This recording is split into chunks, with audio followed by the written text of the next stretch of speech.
melalui rahat Yesus Kristus. Ujian seterusnya Maedati Intanaitin nomor 38, Yesus sahabat terindah.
Kepersediaan terkena untuk pelajaran kesehatan nanti anda terus jadi menendik memuji dan ngaram dan kinerja anda dati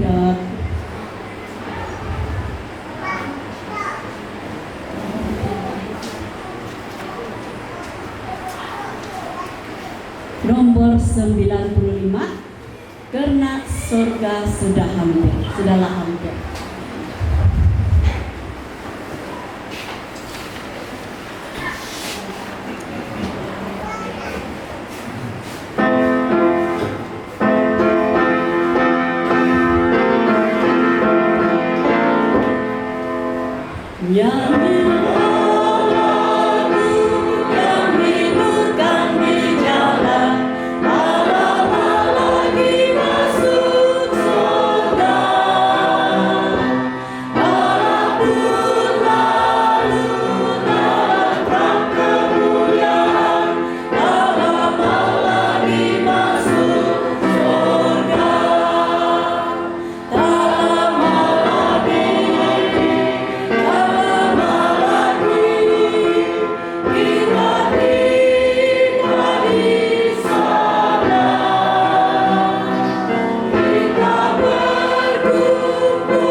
anggota-anggota mentada gereja SDA Puhus, baikkan ini anggota-anggota mentada cabang gereja di Bayu-Bayu.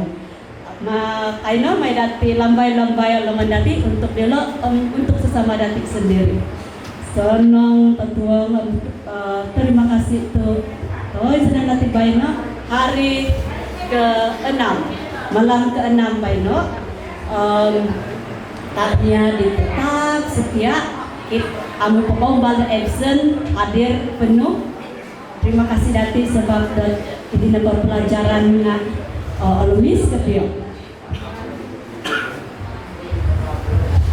Terus mengabdi dan memuji, memulia dan ngerandak-ngerangan makian pilihan antara dia sistem main dan pianis.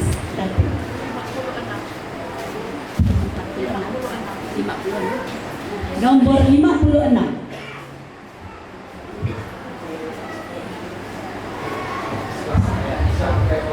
Besar setiamu.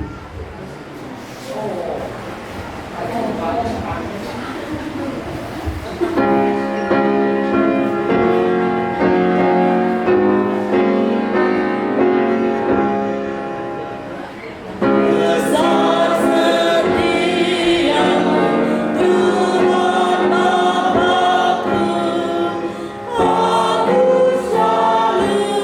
Tinggal di dalammu.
untuk pelajaran kesehatan.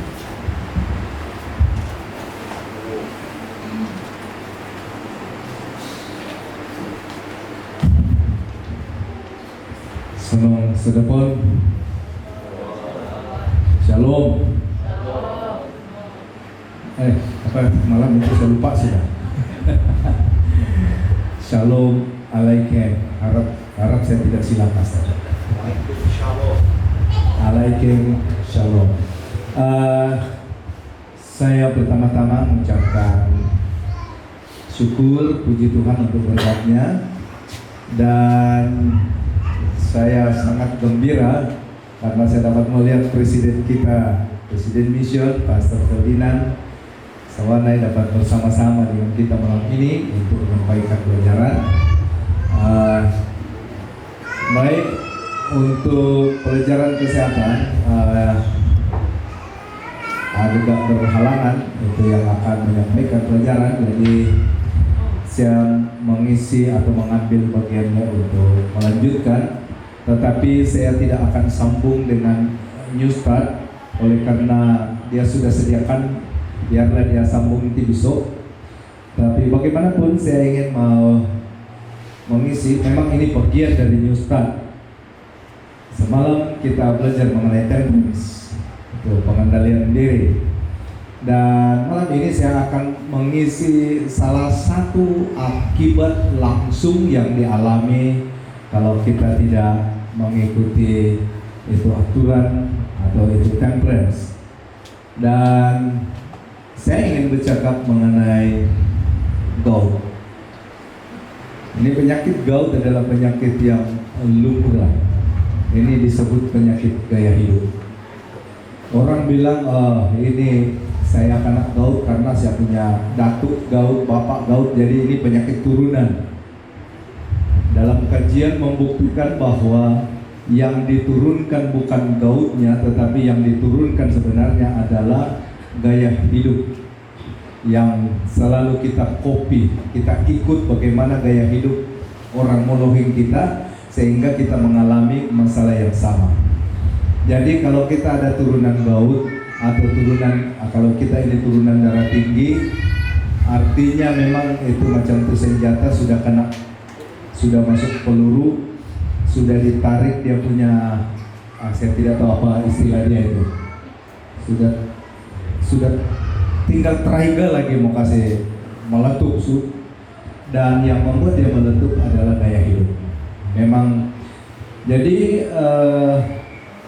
temperance, perterakan. Mari saya ingin memberikan kamu sedikit mengenai gout. Mengapa saya mau bercakap mengenai gout?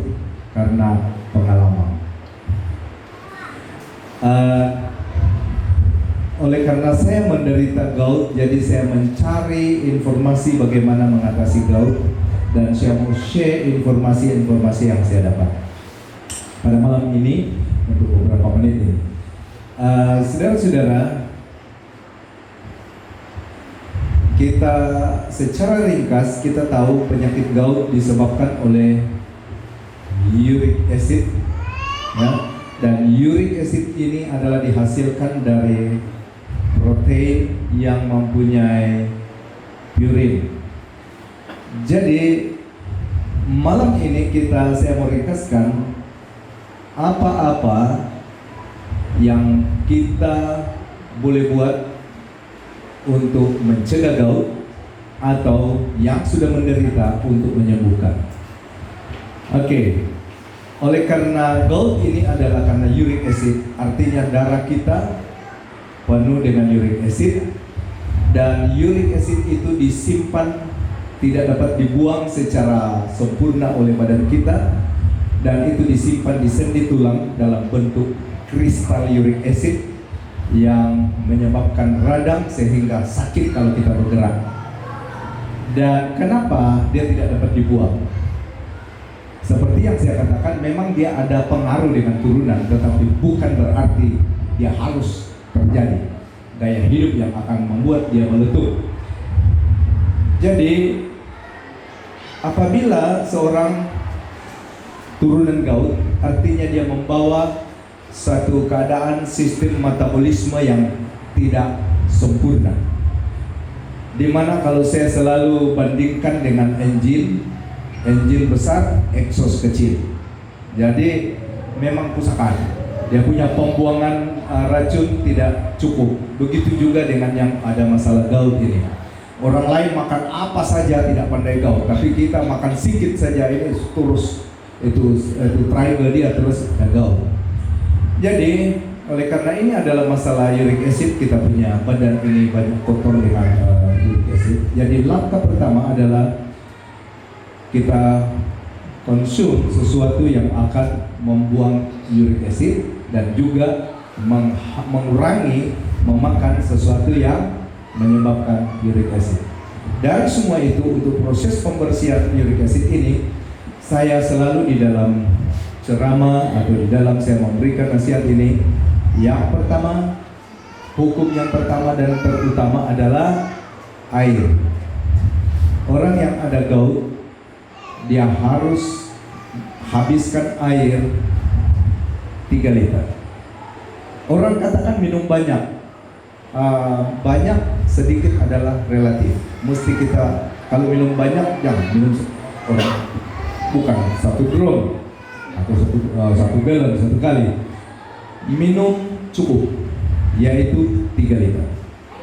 Ini target kita mesti minum 3 liter. Apalagi apabila kita ada gout, memang saya tidak tahu kenapa macam susah mau haus. Iya, itu masalahnya. Dan ternyata ada macam kita punya sensor untuk haus ada masalah, sehingga memerlukan kawan atau kalau dia suami istri akan tolong selalu sorong air. Tapi untuk mengingat supaya kita tidak bergantung kepada orang lain, supaya kita tetap minum air dan cukup tuh air sampai 3 liter adalah kalau kita pakai jam, ambil stiker kecil letak bulat di tengah jam. Dan setiap kali kita tengok jam, kita tengok itu titik spot. When you see the spot, when you see the spot, drink on the spot. Itu akan menjadi pengingat untuk kita minum. Banyak tidak pakai jam, macam saya, tidak pakai handphone. Harusnya lihat tuh spot, belum minum. Cukup air kah? Tidak. So pagi-pagi 4 gelas, naik matahari 2 gelas, sebelah tengah hari 2 gelas, petang 2 gelas, malam 2 gelas, sudah genap 12 gelas, sudah 3 liter. Ini saya katakan kunci utama. Saya kena tolong oleh ini dan banyak kawan-kawan yang saya bagi nasihat ini menolong. Dan memang semua yang menyebabkan uric acid bukan tidak makan. Kalau menyebabkan banyak uric acid seperti kita tidak bilang, jangan makan ini, jangan makan kacang, jangan. Sebenarnya keliru kalau kita bilang jangan makan. Karena kalau kita ada gout, langsung tidak makan protein, kacang pun tidak makan, nanti otot jantung kita pula yang lemah. So makan tetapi cukup. Kita perlu protein satu kali makan. Sebenarnya kita 1 hari punya protein kita perlu 26 gram saja. So kalau bahagi 3 artinya kalau makan tahu, saya makan tahu 1 potong saja. Yang ada gout 1 potong saja kamu makan cukup sudah. Karena kalau kita makan berlebihan, protein ini dia tidak disimpan dalam badan. Beda dengan lemak. Lemak kita makan berlebihan dia akan disimpan di badan. Waktu kita beraktiviti, dia akan dibakar. Tetapi protein tidak. Berapa yang kita perlukan itu saja badan ambil, lebihannya akan dibuang. Akan dibuang hari itu. Itulah sebabnya kita punya sistem metabolisme kidney akan kerja keras untuk buang lebihan. Jadi dan tidak dapat buang, disimpan di dalam sendi, itu menjadi uric acid dan jadi gout. Jadi mesti makan secukupnya. Karena orang lain cepat pembuangan, kita slow. Jadi kasih makan secukupnya. Kalau makan ikan, dalam pengalaman saya 1 ekor basung cukup. Lebih dari itu memang GDL, gout datang lagi. Jadi inilah saya bagi contoh. Jadi terutama organ dalam badan binatang perlu apa? Hindari. Macam otak, usus dan hati itu paling tinggi uric acid. Oke, saya bagi dua yang dua jenis makanan yang akan membantu mereduce uric acid. Pertama adalah daun sup atau seledri. Kamu jus itu dan minum waktu pagi, waktu perut kosong. Dan juga kentang mentah, kalau dia kecil 1 biji saja, kalau dia besar setengah saja. Kentang mesti dikupas dan kita blend atau jus dan minum waktu pagi. Tetapi hukum terutama apa saya bilang tadi? Air harus cukup 3 liter tiap hari. Kalau kamu buat ini, gout kamu akan ditolong, atau kamu akan ditolong, gout akan kalau dia datang pun dia tidak sampai yang kamu tidak boleh jalan. Jemaat di sini sudah nampak berapa kali saya khotbah pakai tongkat. Saya dulu pernah khotbah di gout dulu, terpaksa harus pergi pakai tongkat. Dan saya mencoba untuk mencari penyelesaian, dan apabila saya jumpa ini, saya mau share. Saya kunci dia ulang, air jangan kurang 3 liter. Ya, New Start sudah bahas itu. Dan kemudian hindari makan yang menyebabkan uric acid tinggi, kurangi. Kalau dapat hentikan juga. Tapi ingat jangan sampai tidak seimbang pula pemakanan. Dan kemudian untuk 2 hal ini menolong, sangat menolong, daun sup dengan kentang. Dan satu lagi sebagai tambahan, lemon. So lemon kita minum ini, lemon pembersih darah, boleh reduce kita punya kolesterol dan uric acid. Kalau kamu mau dapat keterangan lebih lanjut mengenai apa yang saya terangkan, ada LI di luar menjual buku, kamu tengok itu buku makanan sehat. Ini sangat menolong. Semoga perkongsian ini dapat menolong kita untuk mengendalikan diri utara, sehingga kalau yang ada masalah gout dapat diatasi. Tuhan memberkati.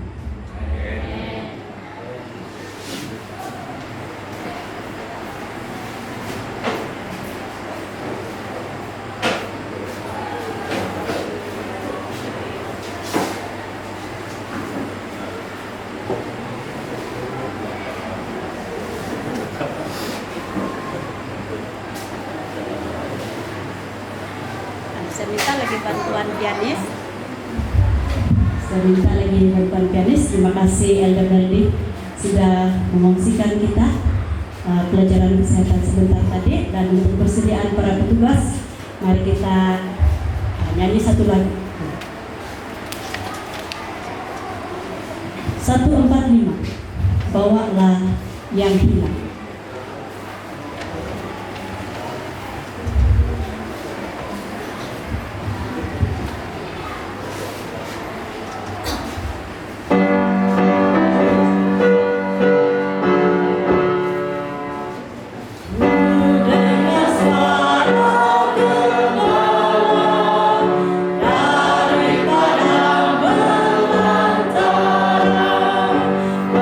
Memanggil semua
Sebagai lagu pembuka, mari kita ambil 197 kuatkanlah dalam percaya. Dan sementara kita menyanyikan lagu ini, kita semua berdiri.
Tuhan kita di surga.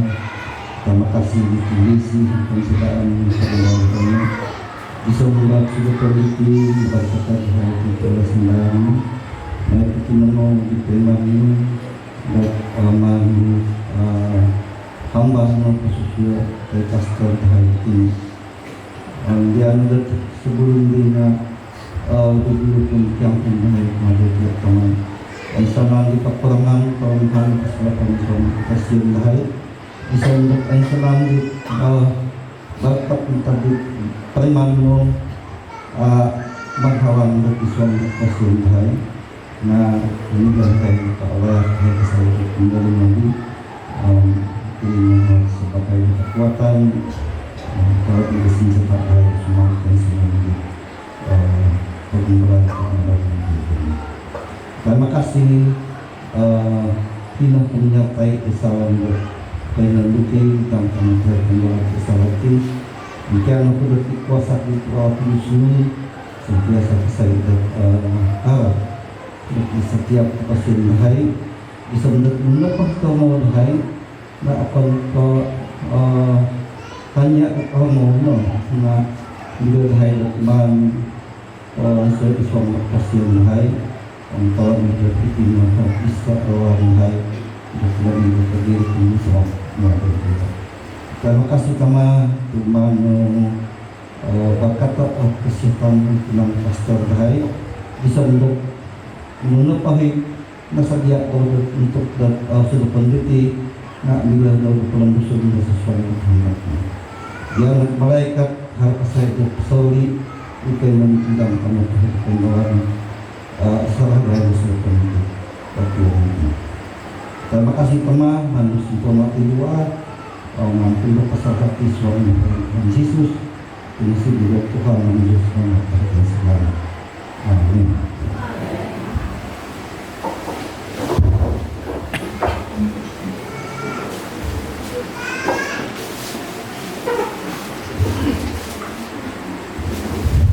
Salam. Ada sambungannya, saya tidak begitu hafal kan? Oke, selamat malam, selamat datang kepada kita semua pada malam ini. Malam yang ke-6 kan? Malam ke-6 berarti siapa? Malam ke-6 dan pada malam ini yang bersama-sama kita ialah Pastor Ferdinand selaku dia Presiden Museum, dan untuk pengenalan nanti IWD ataupun dia sendiri yang akan memberi pengenalan. Syukur semua pada hari ini banyak yang datang dari Gereja Ibabayo, Gereja Puhus. Terima kasih dengan kedatangan kamu semua. Sebelum kita mendengar firman, dia tahu Pak, selalu ada kuis ataupun lagu persamaan lagu istimewa dulu kan? Oke. Sebelum itu dipersilakan lagu istimewa dulu.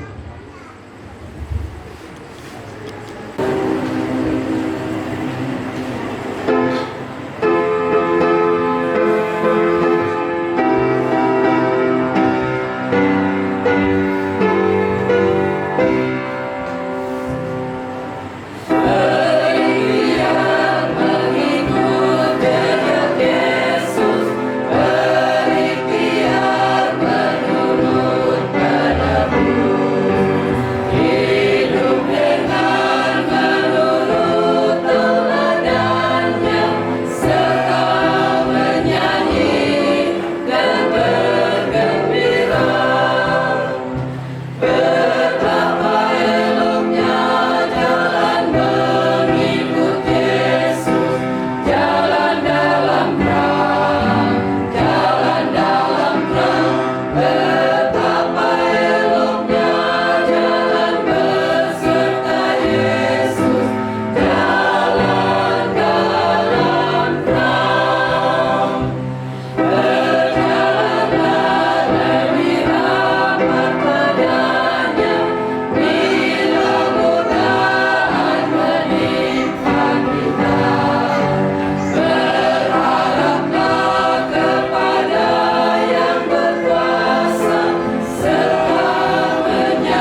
gabungan Gereja Pus dan Kibabaya kan.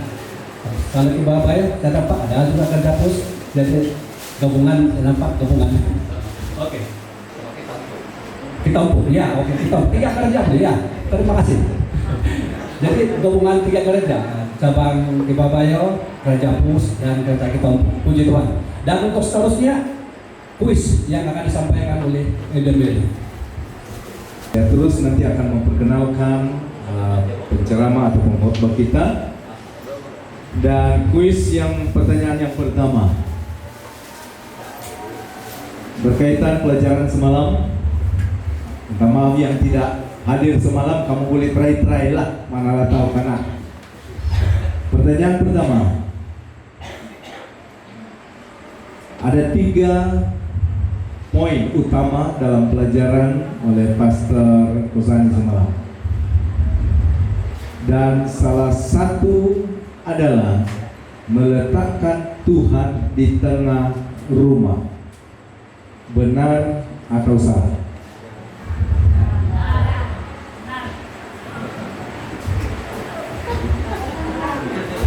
Siapa bilang benar, angkat tangan. Tunggu, angkat tangan dulu baru jawab benar. Baru dapat syarat dia angkat tangan baru jawab. Oke, di sana benar? Oke, dia bilang jawaban benar. Jadi siapa yang setuju? Setuju. Terima kasih, Alman sudah perbaiki. Meletakkan Tuhan di tengah-tengah rumah tangga, bukan di tengah rumah. Cuma di tengah rumah kau jalan-jalan, dia tidak ikut lah. Dia mesti ada di tengah rumah tangga dan bahkan di tengah kehidupan. Oke, belum ada yang menang.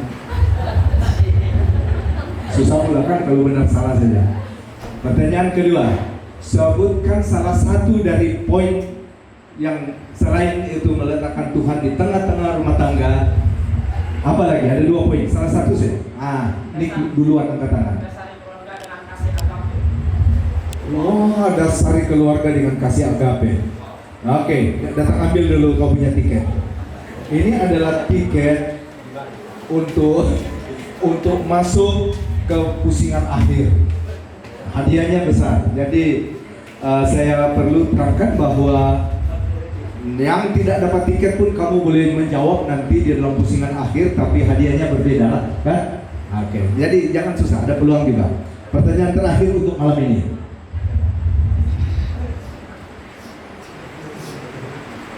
Apa?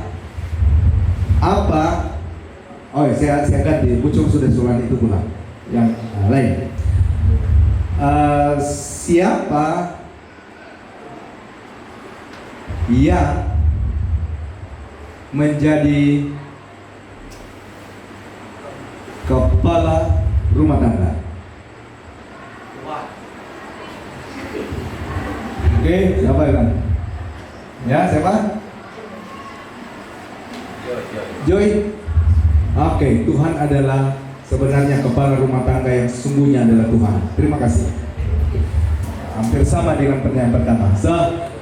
Itu saja dulu soalan ini kali, sebab masa kita sudah bercemburu. Biasanya kalau sudah lambat begini pembicara gelisah sudah, karena dia sediakan banyak, masa sedikit. Jadi kita yang rugi kalau kita bagi dia masa sedikit saja. Kita akan mempersilahkan Pastor ini untuk di gereja pertama kali dia pergi sini. Saya ingat dia pernah datang jalan-jalan di Kita Umpuk, tapi baru kali ini dia datang ke gereja. Dan nama penceramah kita ini adalah Pastor Ferdinand Sawanai.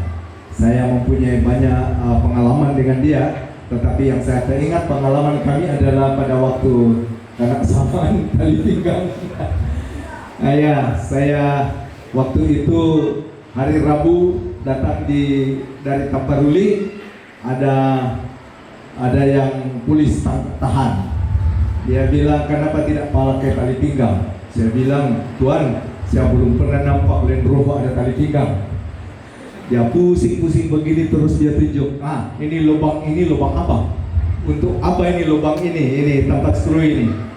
Saya tidak tahu mau jawab. Dan dia bilang itulah tempat pasang tali pinggang. Saya kasih ampun kau, pasang tali pinggang. Terima kasih Tuhan. Hari Rabu itu.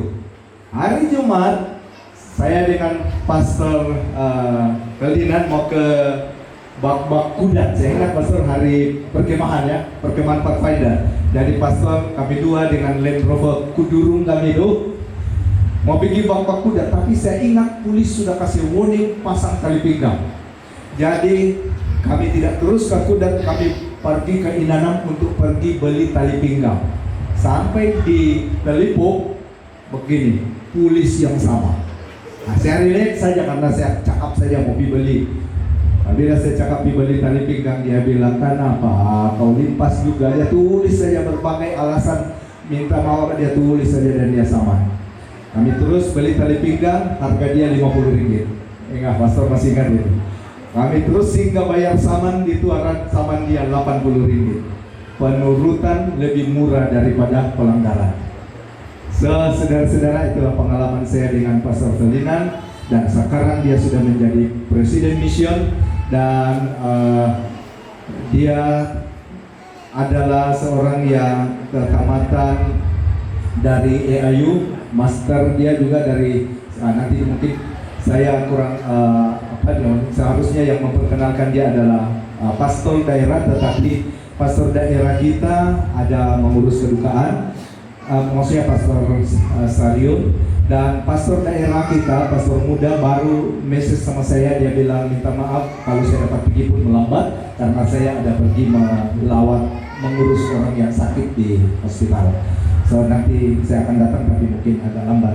Jadi saya ambil alih untuk memperkenalkan beliau. Jadi untuk sekarang saya persilakan Pastor Ferdinand Sawanai untuk menyampaikan firman Tuhan bagi kita. Untuk perkenalan lebih lanjut dia akan terangkan, nanti dia akan ceritakan sedikit. Oke, terima kasih Pastor. Dipersilakan. Sama, itu memang paling tidak dapat dilupakan.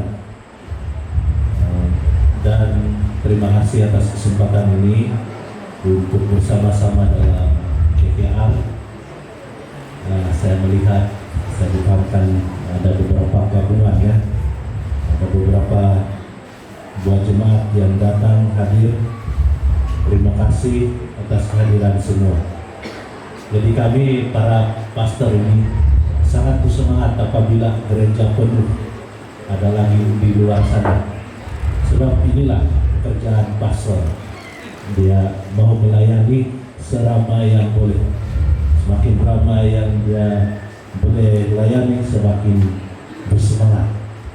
Terima kasih jemaat-jemaat yang sangat luar biasa, sangat setia untuk bersama-sama dalam pekerjaan ini. Saya sebenarnya hampir mau minta tolong ada yang ganti hari ini. Sebab kemarin saya sakit gigi, sudah macam oke sedikit. Tadi petang saya juga ambil separuh hari cuti, saya sakit. Nah, sebelum datang ke sini saya tes juga lah, saya tes negatif juga, syukurlah. Kalau tidak memang saya tidak datang. Jadi tolong doakan supaya kita dapat belajar dengan lancar. Untuk malam ini saya akan membawa kita belajar tentang sisa dari yang sisa. Jadi ini satu topik yang besar dan saya coba simplify tapi tanpa meninggalkan bagian-bagian yang penting. Sebab yang paling penting adalah kita paham dari mana istilah yang sisa ini, dari mana ataupun apa maksud sisa, dan apa ciri-cirinya dan apa tanggung jawabnya. Jadi itu kita punya pelajaran hari ini. Oke, jadi untuk meneruskannya mari kita berdoa. Bapa di surga, saat ini sekali lagi kami duduk di hadirat-Mu mengundang Roh Kudus untuk terus berkuasa dalam hati dan pikiran kami, supaya firman Tuhan yang akan kami pelajari menjadi firman yang hidup dalam hidup kami masing-masing. Kami berdoa Dalam nama Yesus. Amin. Oke, apabila kita menyebut tentang sisa, selalu kita berpikir tentang satu hal yang negatif. Selalu kita ambil maksud yang sisa dari makanan. Kalau sisa dari makanan ini yang tidak dimakan ataupun yang untuk anjing. Jadi kita selalu ada orang yang kalau umat yang sisa adalah sedikit yang berpikir, oh yang tidak boleh pakai sudah, yang sisa yang sedikit atau yang terbuang. Tetapi mari kita melihat di sini ada beberapa perkataan yang mungkin membantu kita memperluaskan lagi maksud sisa. Ini mahal. Karena kalau kita mau terjemah dari satu bahasa ke bahasa yang lain, ada perkataan-perkataan yang tidak boleh ditranslate dengan satu perkataan saja. Ya, dia perlu banyak perkataan. Jadi Alkitab pun begitu. Itu sebabnya jangan bergaduh apa versi yang paling tepat. Karena semua versi berasal dari satu Alkitab yang asal dan mereka coba memberikan translation yang paling tepat. Nah, kalau maksud sisa, mari kita melihat baki, ya. Jadi ini biasalah sisa itu yang baki-baki yang tersisa, atau lebihan, nah itu sudah kita sebut, atau yang tertinggal, itu pun kita sudah sebut. Dan ini saya mau melihat membawa kita kepada yang lebih positif, yang bertahan. Wah, kalau yang sisa ini yang bertahan, maksudnya ini lebih positif lah ya. Ada ujian, nah inilah yang bertahan, ini yang tinggal di sana. Yang terbaik, wah ini sangat baik, dia punya maksud terbaik. Dialah yang terbaik, itulah dia yang tersisa, yang tertinggal. Hanya yang terbaik yang bertahan kan? Yang benar, ini umat yang benar. Jadi dia adalah dari perkataan sisa itu juga. Dan yang paling penting adalah yang selamat. Jadi mulai hari ini apabila kita cakap umat yang sisa, jangan lagi pikir ini adalah umat yang buangan, umat yang rendah. Karena ini mempunyai makna yang sangat luas, dan malam ini kita akan melihat kepada maksud yang lebih positif yang boleh memberi kita lebih semangat.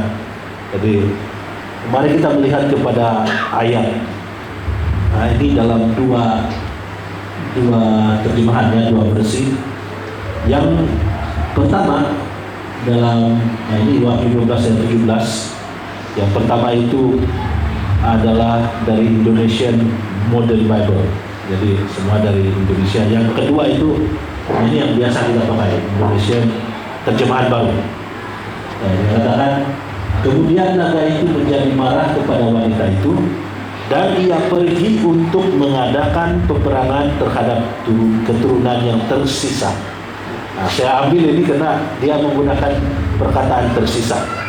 Oke, tersisa dari wanita itu, yaitu mereka yang memelihara perintah-perintah Elohim dan yang memiliki kesaksian Yesus Kristus.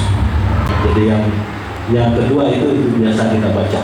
Tapi dalam versi yang pertama ada yang di atas ini, kita melihat dia menggunakan perkataan tersisa. Jadi itu kita boleh kaitkan. Sebab dalam bahasa Inggris biasanya yang digunakan adalah remnant.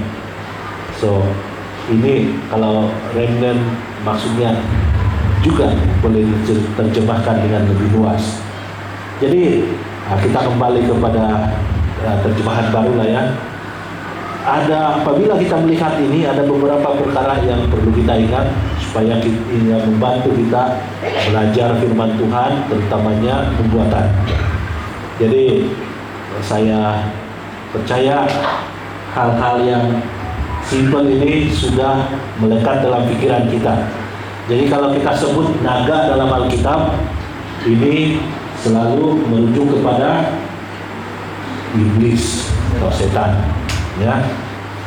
Jadi begitu sama dengan ular tua. Jadi ada dua referensi di sana, ayat yang langsung menyebutkan si naga, sebulan tua, yaitu iblis dan setan.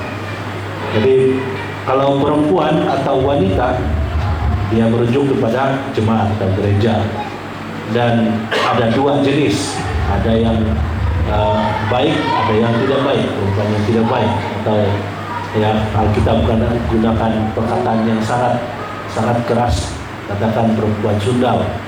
Nah, ini merujuk kepada gereja. Dan gereja itu, gereja yang baik itu yang disebut dalam ayat ini adalah gereja yang baik, yaitu umat Tuhan, umat yang sisa. Nah, kalau kita melihat, sebab pada malam ini kita tertumpu kepada Wahyu pasal 12, tetapi ya Wahyu pasal 12 ini luar biasa sedikit punya susunan. Ayat yang pertama bukanlah yang pertama terjadi. Nah, kalau kamu baca buka dalam Wahyu 12 ya.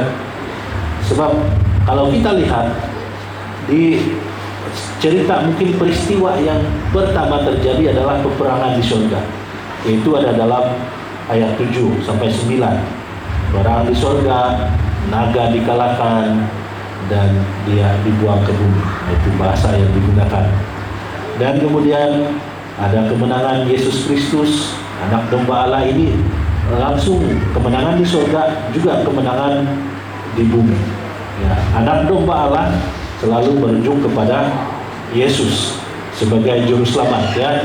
Kalau ada dalam Alkitab kita jumpa anak domba Allah, itu Yesus.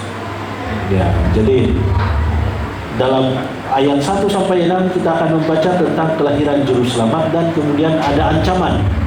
Ada ancaman dari naga atau dari setan yang berusaha, sehingga dia katakan dalam ayat 6 perempuan itu lari ke padang gurun di mana telah disediakan suatu tempat baginya oleh Allah, supaya ia dipelihara di situ 1260 hari. Dan prinsip Alkitab juga untuk nubuatan, 1 hari untuk sama dengan 1 tahun. Jadi ayat yang kita baca tadi itu, ayat 17, dari 13 sampai 17 menceritakan tentang kemarahan naga yang dia tahu dia sudah kalah di surga, dan memang sudah Yesus mengalahkan dia juga di bumi, dan sekarang dia hanya boleh berusaha untuk membawa sebanyak yang mungkin manusia untuk mengikuti dia, karena dia tahu dia sudah kalah, dia tidak menang, dia sudah kalah dan akhirnya sudah ditentukan. So dia hanya boleh mempengaruhi seramai orang yang boleh menyesatkan sebanyak yang mungkin. Kalau kita baca dalam Matius 24, perkataan waspada itu seringkali diulang oleh Yesus. Karena inilah yang terjadi di akhir zaman, yaitu kita perlu berwaspada karena naga ini sangat marah. Tapi dia bukan hanya marah, dia bijaksana. Dalam kemarahannya dia mempunyai strategi. Dia bukan macam manusia. Kalau marah terus lupa semua itu strateginya, dia hantam saja. Tapi naga ini dia sangat bijaksana. Dia mempunyai strategi yang boleh menjatuhkan, termasuklah umat pilihan, termasuk umat sisa. Kalau kita lalai, dia itulah yang diusahakannya. So, untuk melihat bagaimana umat sisa ini, kita melihat dalam pergerakan sejarah, ada satu nubuatan yang disebutkan dalam Alkitab, khususnya dalam Daniel, yang menyatakan tentang masa. Nah, ini nubuatan masa yang paling panjang dan merangkumi sejarah dunia. Dan kita boleh lihat bagi yang pelajar ataupun belajar nubuatan, ini adalah suatu yang sangat penting ataupun suatu yang luar biasa apabila dipelajari. Kita pelajari saja ini, kita memang terus akan dikuatkan karena firman Tuhan itu memang luar biasa. Sesuatu yang belum terjadi sudah dinyatakan dalam nubuatan ini. Jadi saya tidak akan memperpanjangkan, tapi saya coba untuk mengambil beberapa poin karena ini satu lagi topik, ya, boleh dibahas sampai satu semester kalau mau masuk college. Oke, jadi so kita lihat di dalam Daniel 8 ayat 14 ada disebut di sini. Jadi dia katakan ini dimulai perkiraan ini dari 457 sebelum Masehi dan dikira-kira sampai 1844. Oke, jadi basically kita belajar pengetahuan ini mula dibuka yang kita sebut sebagai the Millerite Movement atau William Miller, seorang yang pesara tentara, seorang petani, dan yang dulu seorang deis, seorang yang percaya Tuhan itu ada, tapi Tuhan itu tidak campur tangan di dunia, ya biar saja. Ya, Tuhan tidak peduli dengan manusia. Itu pegangannya. Ada juga Tuhan yang bilang, tapi dia tidak peduli sama kita, sebab dia tidak mengalami sendiri kebersamaan Tuhan itu. Tetapi pada waktu dalam peperangan ada beberapa peristiwa yang membuat dia yakin bahwa memang Tuhan itu walaupun di surga dia bersama-sama dengan manusia.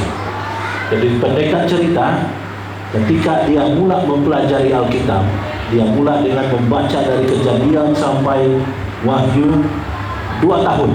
Dia habis, dia belajar, dia bukan mau cepat-cepat, dia pelan-pelan. Dan kemudian yang benar sudah habis 2 tahun, dia mempelajari lagi secara khusus nubuatan. Dan dia tertarik dengan nubuatan yang ada dalam Daniel ini. Dan dipendekkan cerita, kalau diceritakan dia ada sampai 16 tahun dia belajar tanpa ada guru, hanya berpandukan Alkitab dan juga concordance. Wah, ini belum ada lagi software macam sekarang. Dan dia belajar luar biasa tanpa ada pastor yang ajar dia, dan belum ada pastor yang tahu tentang ini.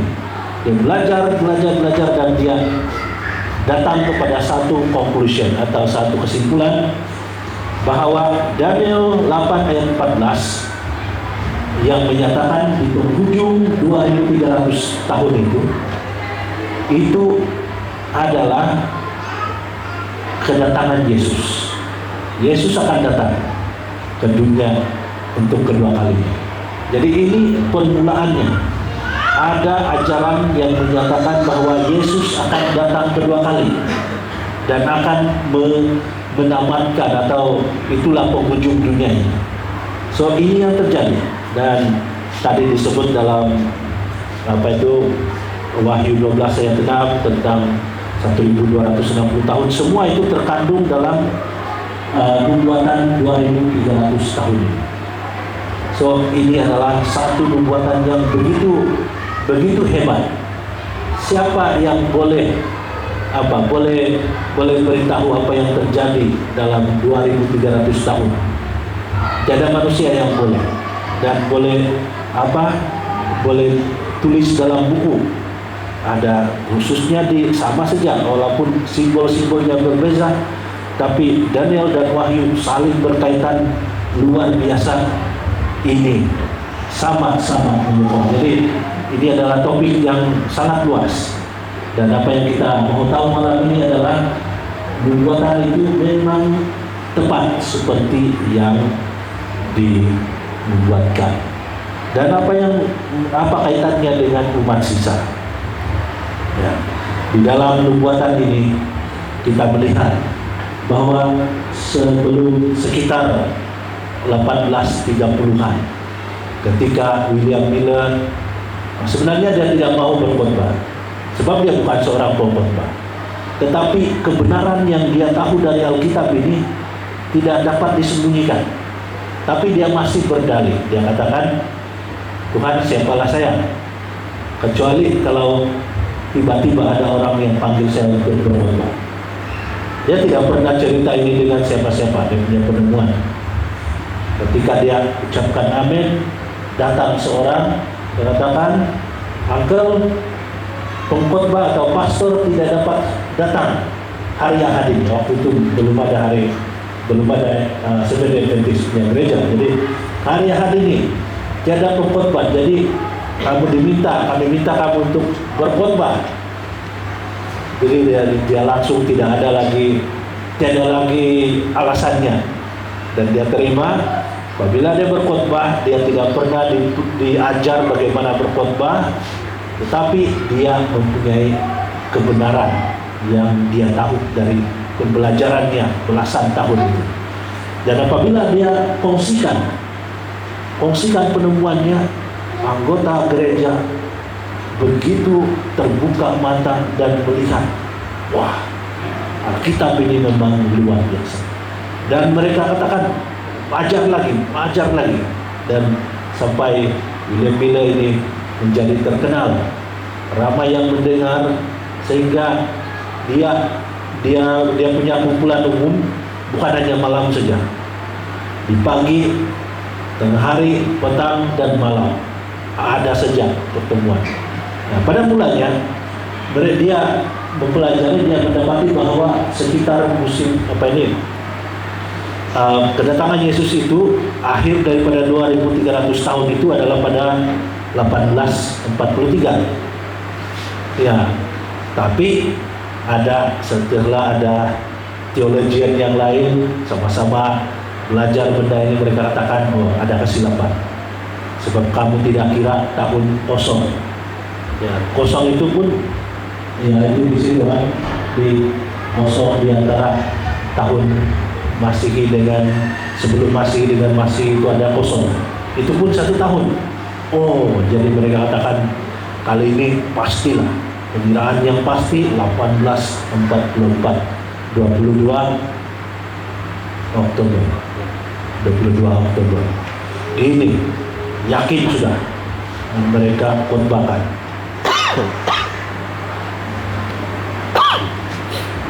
Dan ramai orang yang begitu tersentuh, termasuklah beberapa pelopor gereja Seventh Adventist, termasuk Ellen White yang masih muda waktu itu.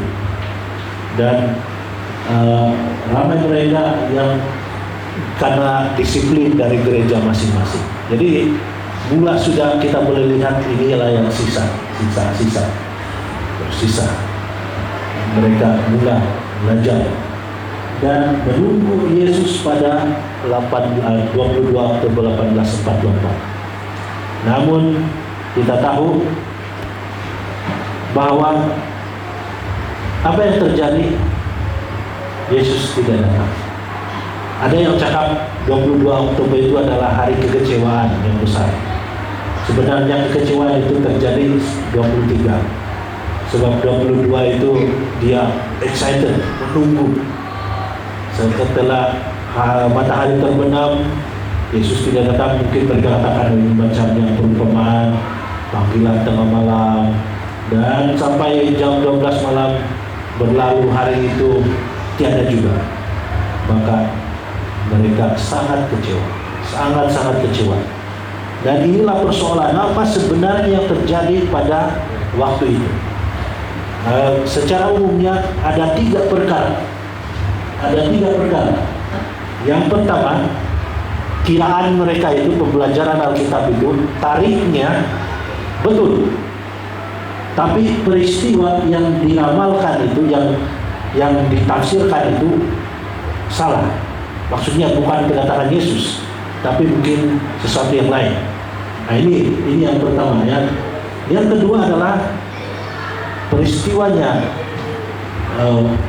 betul, tapi tarikhnya salah. Ada lebih kurang juga, tapi golongan yang percaya yang ini adalah golongan yang sampai ke hari ini menetapkan tarikh kedatangan Yesus. Ya, sentiasa ada ramalan-ramalannya. Ya, jadi ini dari sini ada kelompok yang lain. Dan yang ketiga itu yang rugi saja saya jual demi apa, rugi saja saya tinggalkan segala-galanya, tidak juga Tuhan mereka meninggalkan iman begitu saja. So golongan yang pertama ini adalah golongan yang betul-betul kecewa dan betul-betul tertanya apa sebenarnya yang terjadi, dan mereka berdoa menangis, mencoba mencari jawaban, tidak dapat. Dan ada satu peristiwa keesokan harinya, sekitar ada seorang yang bernama Hiram Edson, dan ini adalah dikenal sebagai Cornfield Vision, penglihatan di ladang jagung. Ya, jadi mereka sebenarnya masuk ke macam ban, dibilang dia punya macam bangsa lah. Dia masuk sana berdoa, minta jawaban, tapi tidak dapat juga. Dan mereka katakan bagus kita bergabung dengan kawan-kawan yang di sana untuk saling menyokong lah, sebab semuanya kecewa. Dan dalam perjalanan itu, di pertengahan dia katakan tiba-tiba Hiram Edson ini berhenti. Ya, ada tangan yang menahan dia. Kawan-kawan dia jalan terus dan dia melihat, ya, dia melihat ke awan dan dia katakan dia melihat Yesus sebagai high priest. Ya, high priest. Dan dia melihat masuk dari tempat suci masuk ke tempat maha suci di Ka'bah surgawi. Jadi ini yang dilihat oleh Hiram Edson. Dan inilah juga dasar kepada teologi atau doktrin dalam Alkitab atau dalam gereja kita tentang sanctuary yang dipanggil sebagai investigative judgment. Nah, di mana apa yang terjadi waktu itu betul sudah tertarik. 22 Oktober itu betul sudah di penghujung 2300 tahun nubuatan itu. Tetapi itu bukan kedatangan Yesus. Yang terjadi adalah Yesus masuk ke tempat maha suci di surga dan memulakan pelayanan yang kita panggil sebagai penghakiman sebelum kedatangannya. Nah, perhatikan ini. Selepas nubuatan 2300 tahun ini tidak ada lagi nubuatan bertempo atau yang ada waktu diberikan dalam Alkitab. Tetapi kita harus ingat Yesus boleh datang bila-bila masa, karena ini adalah extended period yang tidak lagi dinubuatkan bila. Ya, kita boleh cakap mungkin tahun ini, mungkin tahun depan. Nah, tapi yang paling penting adalah bukan mengetahui waktunya Yesus datang. Yang paling penting adalah kesediaan kita. So, di sini ini suatu apabila Hiram Edson mengungsikannya kepada umat Tuhan yang sedang kecewa ini, mereka akhirnya mula melihat sinar terang dan mereka mempelajari tentang ini, dan dari situ akhirnya ajaran tentang Ka'bah yang merupakan satu doktrin yang unik untuk gereja kita. Kalau kita cakap tentang ini dengan gereja yang lain, mungkin mereka ada tafsiran lain ataupun langsung tidak ada, no idea apa ini. Sebab ini adalah kebenaran yang luar biasa. Nah, saya jelaskan ini karena ini sangat penting untuk kita pahami dari mana sisa itu bermula. Ya, jadi kalau ada yang katakan dari mana? Tidak. Jadi selepas itu akhirnya gereja kita dibentuk, ditubuhkan, walaupun pada mulanya begitu banyak yang menentang janganlah buat organisasi, tetapi Tuhan memberikan satu lagi visi atau penglihatan supaya gereja diorganisasi, dan itulah gereja Seventh-day Adventist ya, organize. Oke, so kita sudah tahu asal usul bagaimana sisa ini bermula daripada tafsiran 2300 tahun, pergerakan bila-bila dan kekecewaan itu yang sudah dikatakan sangat manis di mulut, kemudian pahit di perut. Tetapi kemudian apabila dipahami, satu yang membuatkan umat Tuhan bersuka cita dan mereka mulai mempelajari dengan lebih dalam firman Tuhan. So, ciri-ciri umat Tuhan atau umat sisa ini, Alkitab beberapa kali menyebut, khususnya dalam Wahyu, 2 sahaja. Dia tidak banyak, hanya 2. Dia tampilkan 2, yaitu yang pertama menuruti hukum-hukum Allah, dan yang kedua adalah memiliki kesaksian Yesus. Mungkin kalau kita sebagai sebagai Adventist, yang pertama ini, wah ini hal yang biasa bagi kita. Kita bangga dengan menuruti hukum Allah. Tetapi jangan kita terlalu bangga sehingga menjadi seperti orang Farisi yang menjadi legalis, karena bangga dengan penurutan kepada hukum, yang mana itu bukan jalan, bukan juru selamat, tetapi Yesuslah satu-satunya juru selamat. Menuruti hukum itu adalah hasil daripada mengalami kasih karunia Tuhan. Jadi katakan kita melihat, kita ambil Yakobus 2 ayat 10, sebab barang siapa menuruti seluruh hukum itu tetapi mengabaikan satu bagian daripadanya, ia bersalah terhadap seluruhnya. Ada kawan saya dahulu, waktu kami di sekolah, dan dia sama-sama Adventist lah sama saya. Dia katakan, kalau saya ini dalam 10 hukum ini, minggu ini lulus juga lah, saya ada langgar ini, ada lagi 60%, saya ada ikut. Kalau di sekolah 60% ini cukup lulus sudah, boleh dapat C. Itu di sekolah. Tapi dengan Tuhan ini tidak dipakai. Dia tidak pakai berapa peratus, dia mau 100%. So, umat Tuhan, umat sisa harus menuruti hukum Allah semuanya, jangan yang ada yang tersisa. Dan hukum itu kita boleh katakan ada 10 hukum dalam Keluaran 21 ayat 1 sampai 17. Dan di sini sebenarnya tidak ada masalah yang 90% itu. Semua setuju. Tapi masalah mungkin 1% atau 2%, khususnya hukum yang keempat, yang seringkali dipertikaikan dan seringkali sukar untuk diterima. Dan ini juga ada dalam nubuatan.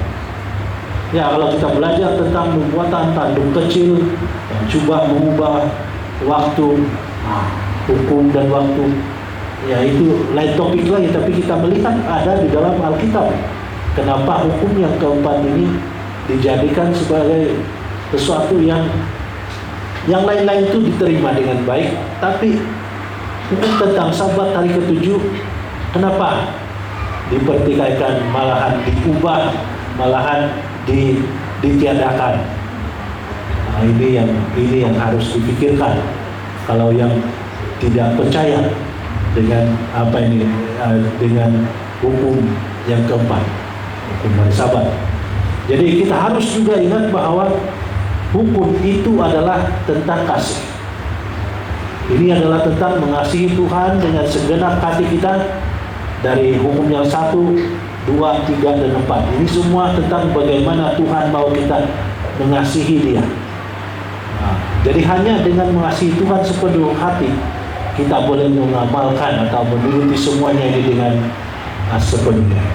Itu juga dari hukum yang kelima sampai ke 10 semuanya adalah tentang hubungan sesama manusia. Dan itu didasari oleh kasih. Itu sebabnya Yesus katakan ini adalah tentang kasih. Ya.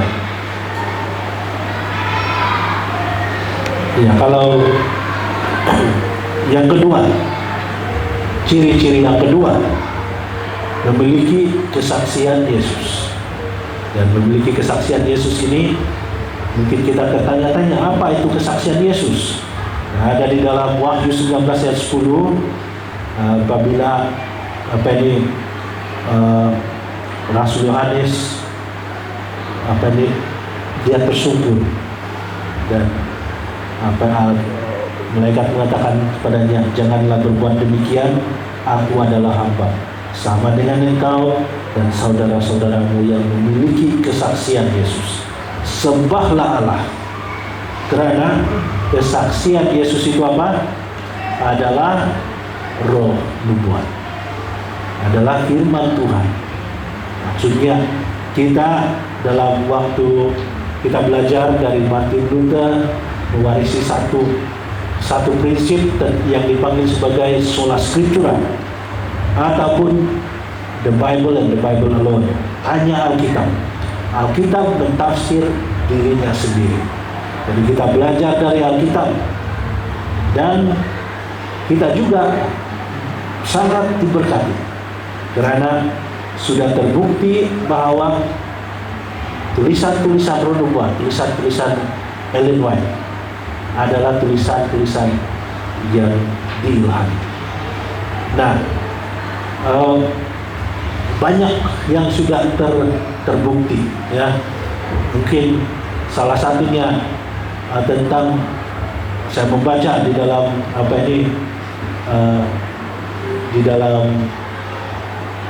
di dalam roh nubuat ini bagaimana dikatakan Yesus ataupun ketika Ellen White mengajarkan tentang kesehatan, dia mendapat penglihatan tentang kesehatan, dia mengatakan sesuatu yang langsung tidak masuk akal pada waktu itu. Contohnya, dia katakan rokok itu bukan obat. Padahal waktu itu rokok itu obat, kalau batuk obat. Mungkin tidak tahu apa pikiran dokter-dokter waktu itu.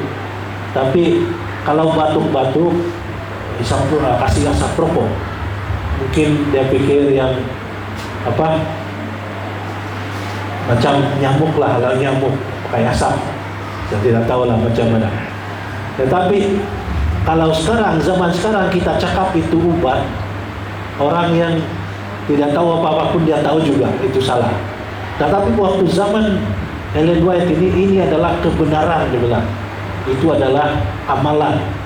Nah, ketika Ellen White mengajarkan tentang New Sun, sinar matahari. Sinar matahari ini penting. Tetapi kalau waktu itu perawatan untuk orang yang sakit itu jangan sampai kena matahari. Kalau boleh dikurung dalam bilik yang tidak ada jendela supaya tidak terdedah dengan udara segar, dengan apalagi sinar matahari. So, waktu itu prinsip kesehatan sudah diberikan dan sangat bertentangan. Seperti juga di pemakanan vegetarian kan, sekarang sudah menjadi tren. Artis-artis banyak yang bukan hanya vegetarian tapi vegan. Luar biasa. Karena mereka sudah melihat daripada pengkajian sains, ini adalah hal-hal yang benar, yang boleh memberikan kesehatan yang baik.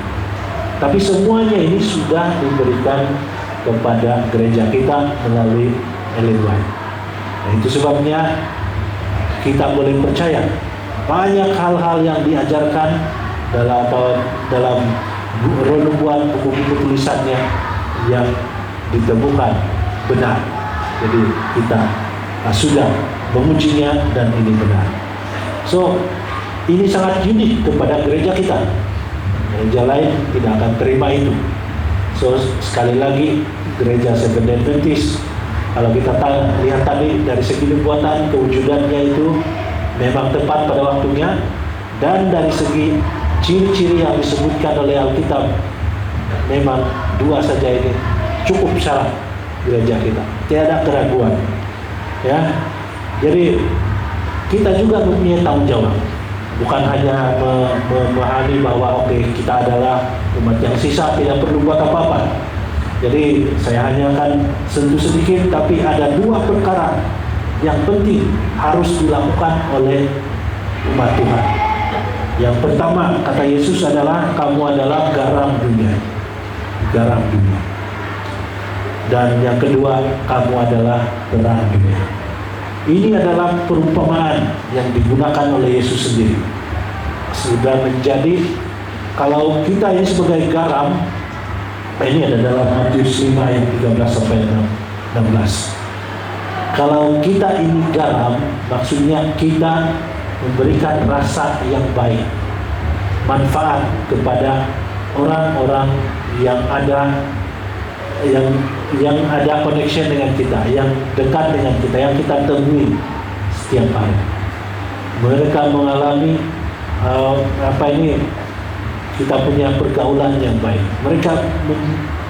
Mereka boleh percaya, walaupun kita tidak cakap, kita umat yang sisa, kita adalah anggota gereja Seventh-day Adventist, tapi mereka katakan, wah, kamu saya percaya. Ataupun apabila dia dengar kita bercakap, mereka katakan, wah, saya percaya kamu orang yang baik. Rasa yang baik, bukan jadi batu api, bukan jadi yang mencetuskan huru hara di sana sini atau apa saja, tapi kita menjadi orang-orang yang apabila bergaul dengan orang lain yang tidak mengenal Tuhan, mereka merasakan sesuatu kebaikan. Itu juga dengan terang, bukan kita menunjuk-nunjuk, tetapi memang kelihatan dalam gaya hidup kita. Jadi ini Tuhan mau kita jadi garam dunia, terang dunia, supaya perbuatan kita yang baik memuliakan Tuhan. Dan ditambah, kita sekarang paling famous I will go. Dan saya harap anggota-anggota semua memang paham apa di sebalik kata-kata I will go ini. Ringkasnya, ia berdasarkan kepada the Great Commission, perintah agung dari Tuhan, dari Yesus sendiri untuk murid-muridnya. Dia katakan, karena itu pergilah, jadikanlah semua bangsa muridku dan baptislah mereka dalam nama Bapa dan Anak dan Roh Kudus, dan ajarlah mereka melakukan segala sesuatu yang telah kuperintahkan kepadamu, dan ketahuilah, aku menyertai kamu senantiasa sampai kepada akhir zaman. Jadi kita melihat bagaimana pentingnya. Sekarang kita sudah dua yang kalau yang mengikuti KKR atau kebaktian subuh, sudah dua, pelayanan, pemuridan. Sekarang kita di education, dan kita mempunyai ini antara tujuan kita untuk mempersiapkan umat Tuhan, khususnya di Sabah, untuk pelayanan, untuk pergi. Kita tidak boleh suruh orang pergi melayani kalau kita tidak perlengkapkan. Jadi ini yang kita membuat. Jadi semoga semua kita akan menerima panggilan ini. Nah, ada juga cabarannya. Saya tidak akan cakap panjang tentang ini, tapi saya harus mengatakannya serba sedikit. Salah satu cabaran terhadap umat yang sisa. Kalau cabaran-cabaran dari luar itu kita sedia maklum. Tentangan-tentangan dari luar itu kita sudah sedia maklum. Tapi yang terjadi adalah dari masa ke masa, even waktu zaman Ellen White pun sudah ada orang yang menyalahgunakan tulisan-tulisannya. Ada orang yang mengkritik gereja, malahan mengatakan gereja Seventh-day Adventist ini sudah salah. Nah, itu setiap dari zaman mulanya sampai ke hari ini. Nah, kita mendengar mungkin kita mendengar tentang tongkat gembala, kita mendengar tentang lunar Sabat, kita mendengar juga tentang Unitarian atau yang mempertikaikan ketuhanan. Ya, so banyak dan banyak lagi. Ada orang-orang yang mungkin ada yang individu, ada yang sudah organize. Ya, ada yang individu cakap, secara individu cakap, oh logo salah, ini tanda apa-apa semua. Nah, Dan ada yang terang-terangan cakap, oh ini gereja SDA ini Babylon, ataupun ya sudah sesat. Tetapi ini tulisan Ellen White yang saya temukan di dalam Testimonies to the Ministers and Gospel Workers. Dia katakan, let all be careful not to make an outcry against the only people who are fulfilling the description given of the remnant people, who keep the commandments of God and have faith in Jesus. Maksudnya, jangan hati-hati, jangan sampai kita ini melawan, mengkritik dan juga mau menjatuhkan satu-satunya umat atau orang, kelompok remnant yang sisa umat Tuhan, gereja Seventh-day Adventist yang mempunyai dikatakan di situ, sudah kita pelajari tentang keep the commandments of God and have faith in Jesus. God has a distinct people, church on earth. Tuhan mempunyai umat yang terpilih, gereja yang terpilih di dunia ini pada waktu ini. Itu sebabnya kita melihatnya dari nubuatan itu munculnya gereja ini.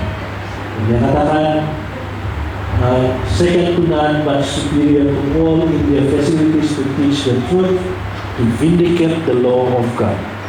Dan dia katakan seperti ini. Karena ini adalah teguran. Pada waktu itu sudah ada orang yang mau katakan, oke, gereja SDA lah di Babylon. Jadi kalau ada orang itu katakan kepada gereja kita sekarang ini bukan baru, sudah lama. Waktu Ellen White pun sudah ada. Jadi ada yang katakan kamu Babylon. Hati-hati dengan orang ini. Dan ini teguran Ellen White. Dia katakan, my brother, if you are teaching that the Seventh-day Adventist Church is Babylon, you are wrong. Tidak ada lagi terselindung. Dia katakan terus terang, you are wrong. Kamu salah. Kalau sampai ada di antara kita yang katakan gereja SDA, gereja Seventh-day Adventist ini adalah Babylon atau gereja yang sesat, salah. Firman Tuhan Ellen White katakan kamu salah. Mungkin orang-orang di dalam gereja itu boleh melakukan kesalahan. Pemimpin-pemimpin mungkin ada waktu kita tersilap. Tapi Tuhan mempunyai umatnya. Tuhan mempunyai gerejanya. Dan gereja itu muncul pada waktu sesuai dengan nubuatan. Dan mempunyai ciri-ciri yang sesuai dengan apa yang firman Tuhan berikan. Dan mempunyai misi atau tanggung jawab yang mau dilaksanakan. Itu sebabnya gereja kita ada pada hari ini untuk mengungsikan kebenaran, untuk mengungsikan tentang kasih Tuhan yang menyelamatkan. Oleh itu saudara dan saudari yang dikasihi dalam Tuhan, Alkitab menasihatkan kita, jangan takut terhadap apapun apa yang harus engkau derita. Sesungguhnya iblis akan melemparkan beberapa orang daripadamu ke dalam penjara supaya kamu dicobai dan kamu akan beroleh kesusahan selama 10 hari. Nah, ini juga ada tafsirannya sendiri. Hendaklah engkau setia sampai mati, dan aku akan mengurniakan kepadamu mahkota kehidupan. Jadi Tuhan mau kita setia. Tuhan mau kita tetap berdiri teguh dan tetap setia sampai mati. Artinya sampai di akhir hayat kita. Dan kalau Yesus datang sebelum kita mati, syukur puji Tuhan, kita tidak akan mengalami kematian. Jadi untuk terakhir malam ini, janganlah kita jemu-jemu berbuat baik, karena apabila sudah datang waktunya, kita akan menuai jika kita tidak menjadi lemah. Jangan jemu-jemu menjadi umat yang sisa. Jangan benar. Fisikal kita boleh menjadi lemah, menjadi tua, tetapi iman kita biarlah sentiasa segar dan kuat. Sebab kita mau menanti kedatangan Yesus yang kedua kali. Dan sebagai umat yang sisa, kita mempunyai misi yang harus kita perjuangkan sampai ke akhir. Tuhan memberkati. Semoga kita terus menjadi umat sisa yang terbaik dan yang selamat. Amin. Penghunian kita, dan untuk menyambut perjalanan tadi, mari kita semua berdiri dan nyanyi lagu tema I Will Go.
Mari berdoa.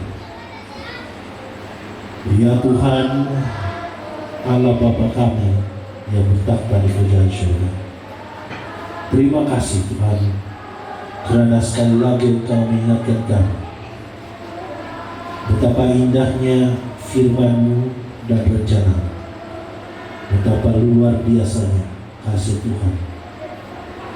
Dan kami sangat bersyukur sebagai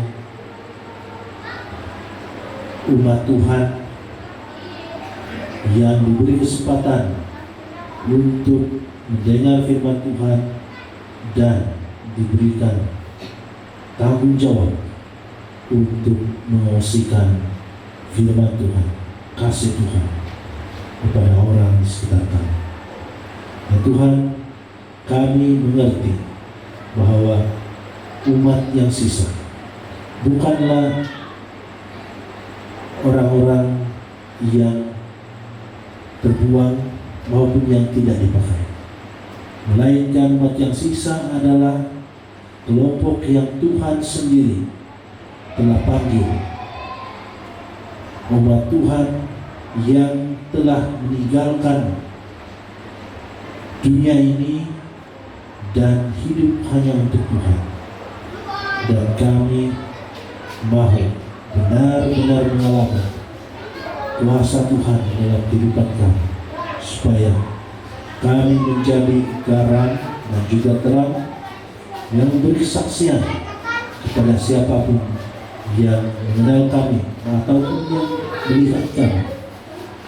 Biarlah nama Tuhan dimuliakan untuk setiap anggota jemaat yang telah hadir pada malam ini. Kiranya firman Tuhan yang sudah kami pelajari bersama menjadi satu, berdorong menjadi satu yang memberi kekuatan dan keyakinan untuk kami sama-sama baik tidak jujur untuk melayani Tuhan. Terima kasih Tuhan, Engkau akan terus menyertai kami malam ini dan sehingga acara ini selesai. Apabila hari pulang, Engkau terus menjaga kami. Kami berdoa, mengucap syukur dalam nama Yesus. Amin. Ada oleh-oleh tadi kan internetnya. Oke, dipersilakan Pastor hadiah